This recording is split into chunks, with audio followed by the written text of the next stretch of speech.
ਇਹ ਵੀ ਇਹਨਾਂ ਦਾ ਬਿਆਨ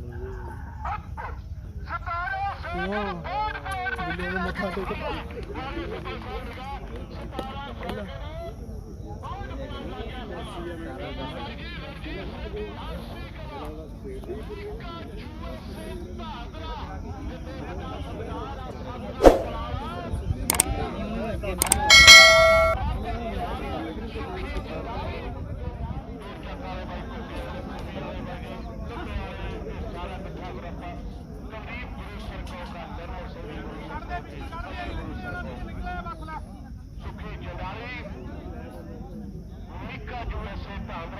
ਅੱਜ ਵੀਰੋ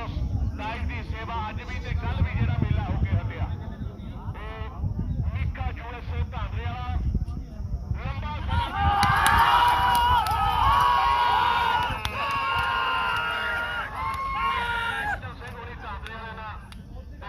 ਆਪਣੇ ਮਿੱਤਰਾਂ ਤੋਂ ਕਹਿੰਦੇ ਸ਼ੇਪ ਨੂੰ ਸਵਾਦ ਲੈਣਾ ਚਾਹੀਦਾ ਪਰ ਠੀਕ ਆ